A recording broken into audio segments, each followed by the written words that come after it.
Okay, so this topic greatly deals with the introduction of the subject research. So, in this topic, we will define the word research. So, the main question here is what is research based on your understanding?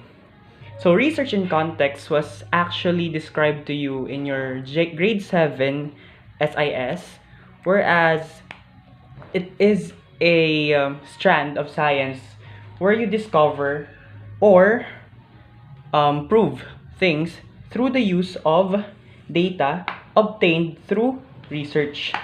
So, meaning to say, research is greatly defined by these four terms. And these four terms are namely questions, answers, systematic, and organized. Using these four terms, we will define the real essence or the real definition of research, starting with the word systematic. Okay? Whenever we use, or let's say, whenever we define the word systematic, we refer to a system. There is a system. And by meaning of system, there is a definite set of solutions. There is a definite set of solutions or procedures or steps that you should follow. So, meaning to say, the word systematic can be seen or can be analogical to a cookbook. Why? Because in a cookbook, there are several procedures or steps that needed to be followed in order for us to cook or to make some dishes, create some meals, whatsoever. Okay? So in systematic, here we describe the goal of research. Okay? And the goal of research is to solve an existing problem. Okay. It is mainly said that the goal of research is to solve an existing problem. And this existing problem is known as the rationale. Now, whenever we say rationale, it is the existing problem which is the basis of research. Okay? And to solve an existing problem or to solve your rationale, you have to follow a definite set of procedures. So in order to solve this, you have to follow a definite set of procedures. And what do you call this definite set of procedures in research? It is the scientific method. So meaning to say, the scientific method is a system of procedures whereas we can use it to solve an existing problem, which is the basis of research. Now, let us try to list down those, or let's say, let us try to enumerate those procedures in scientific method in any particular order. So let's try to enumerate this one. Number one,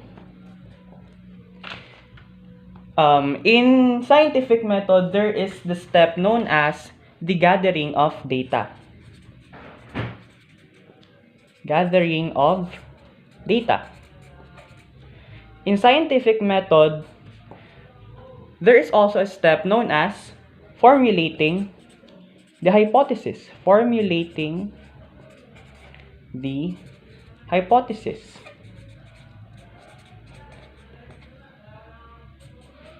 Then there is also the formulation of conclusion or generalization. Giving recommendations is also present in scientific method. Recommendations.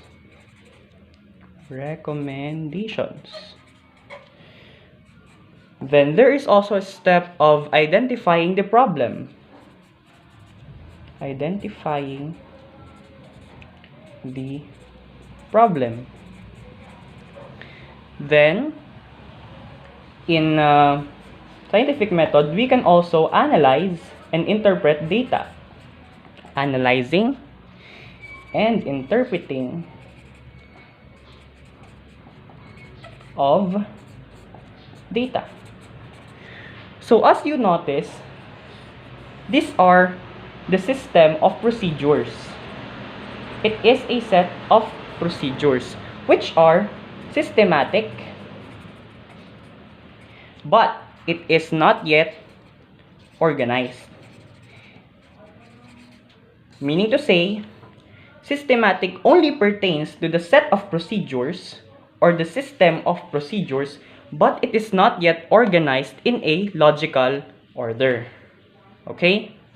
So that is the meaning of the word systematic. It is a definite set of procedures that is not yet organized in a logical order.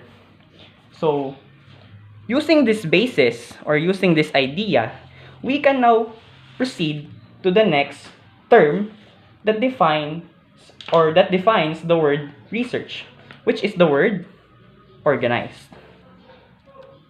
Okay? So here, we listed the systematic steps of scientific method. Gathering of data, formulating hypothesis, formulation of conclusions, giving recommendations, identifying the problem, analyzing and interpreting the data. But it is not yet organized, as we have mentioned earlier. So what we are trying to do here is to organize the systematic steps of scientific method. Okay? So let's try to organize this. So in making a research, you have to identify first what is the problem. So this will be step number 1. What is the problem? And the problem that we are stating here, it is based on the existing problems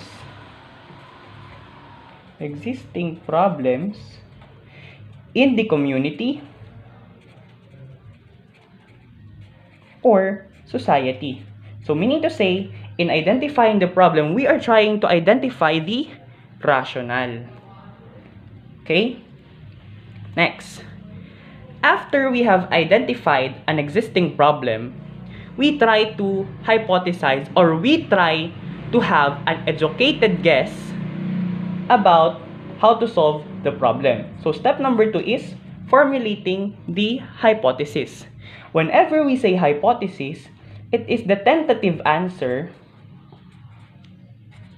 to your problem, or it is the educated guess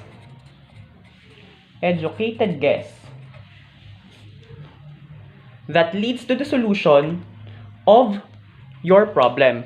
So let's try to give a situation. Okay? Your problem is that there is an outbreak of dengue virus in a certain barangay. And you know well that dengue came from a certain species of mosquitoes. So you have already identified the existing problem and the factor for the existing problem to happen. Okay? Wait. Okay? So after you have identified your existing problem and uh, the factor that contributes on how the existing problem happened, you are now aiming to hypothesize how to control this existing problem. Let's say you found out that a certain species of plant can be used as a repellent among mosquitoes. So now, you will try to hypothesize if this plant is effective or not. So that is mainly the process number 2 or step number 2 in the scientific method. You try to hypothesize your tentative solution to the problem. Okay? Now, after formulating the hypothesis, okay, you are now aiming to create, let's say, an experimentation. Okay, you are now trying to create how to control these groups, how to try to eliminate or how to prove the effectiveness of this certain plant. Now, the way you try to formulate an experimentation will be known as the research design. Research design. So what is the research design? Research design is the plan of the experiment. And it is usually done or it is usually formulated after formulating the hypothesis. Why? Because you already have an educated guess that this plant can be used as a repellent to a certain species of mosquito. Now you have to design an experiment or a research so that you can prove your hypothesis. Okay? And when you plan the experiment or when you do a research design, this will lead you to the third step of scientific method, which is gathering of data. Okay? So, gathering of data proves your hypothesis.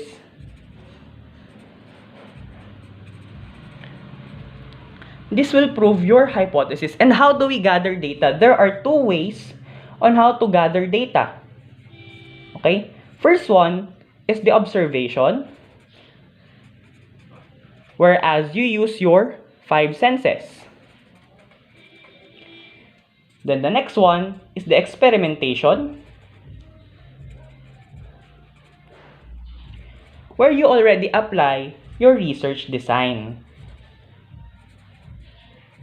Okay? So these are the two ways on how you gather data. Now, after you have gathered those data, you are now ready to subject those data into proving. Okay? And the subjection of data into proving will be known as the analyzing and interpreting of data. Okay? So this is subjecting the data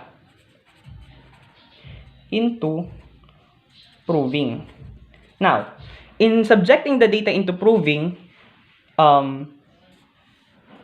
this is where statistics, the use of statistics will enter. Okay? You prove data through or by means of using statistics. Okay? And, okay, by proving those data, okay, you can create the so-called theories. So remember, the theories all came from hypothesis. Why? Because all theories were first guessed or were first found tentative or were first guessed as the solution to a certain problem or to a certain principle. And theories are proven for several times. Okay? So let's try to write it down. Theories are hypotheses that are proven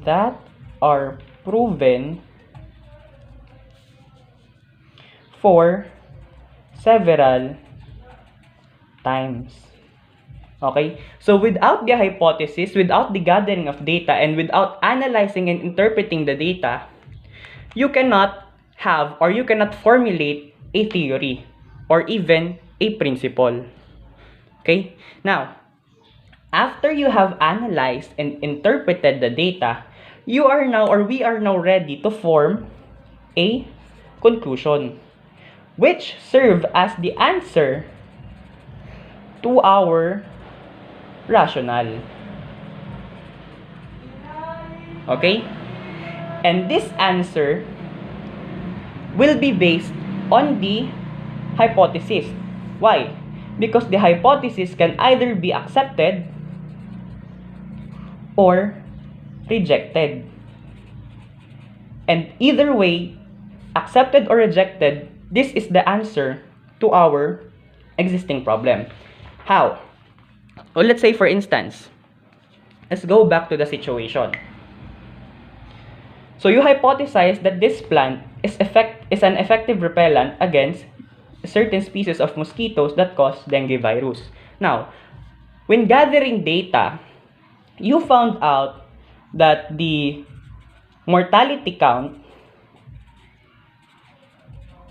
okay, of mosquitoes upon using the extract of this plant is very low. It is very low. Okay? Compared to the commercial brand. Let's say the commercial brand is brand X. So meaning to say brand X is more effective than the plant. So what do? Do we accept the hypothesis or do we reject it? Of course, we reject the hypothesis. Meaning to say, the plant you hypothesize to be an effective repellent against those species of mosquito is not effective. So we try to conclude or we try to analyze the data, okay, that since brand X is much effective than the controlled variable that is the plant, we can say that the plant is not effective as a repellent to this species of mosquitoes. And that interpretation can lead to our conclusion. Okay? Now, after we have given the conclusion, we can ask for recommendations. Why do we need recommendations? Because a research study always has its weaknesses. Okay? Because research is a continuous and cyclic process. That is why it is subjective to weaknesses, which is part of the limitation. Okay? Research is a cyclic and continuous process. Always remember that. That is why it is also prone to weaknesses. Okay? Given this representation of data, or given this representation of explanation, we can say that the word organized pertains or can be defined as the arranging of the systematic steps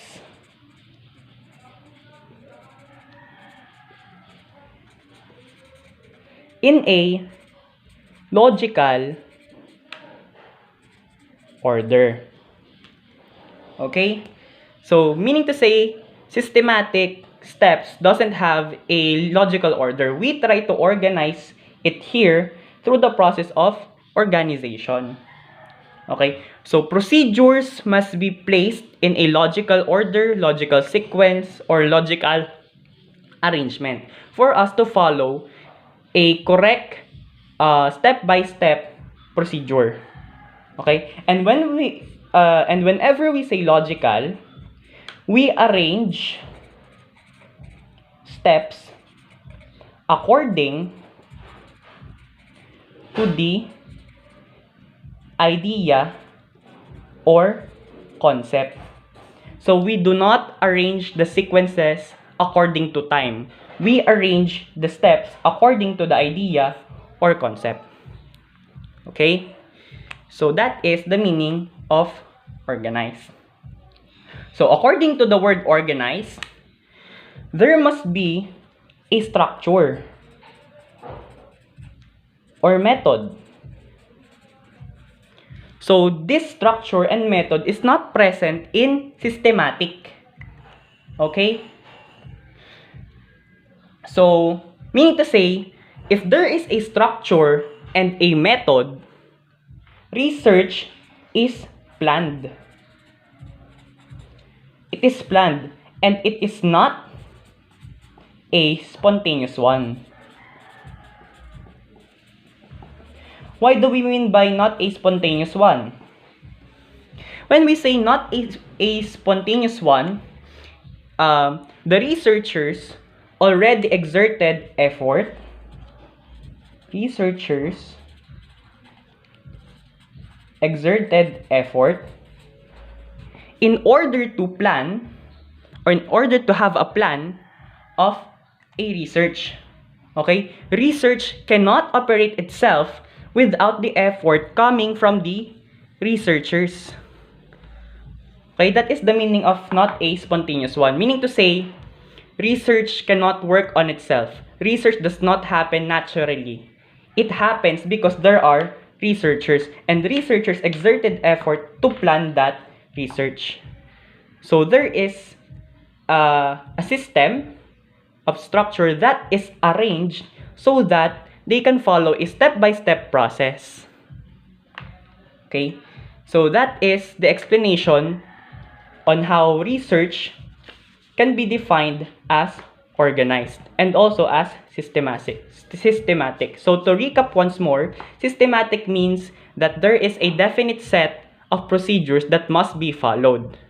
While organized means we arrange or we try to arrange the systematic steps in a logical order. There must be a structure or method in which we plan the research, because research is not a spontaneous process.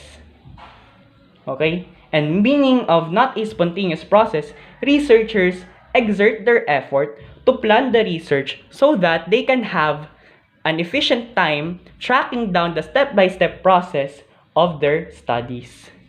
Okay? So in the next video presentation, we will be tackling about the words, answers, and questions.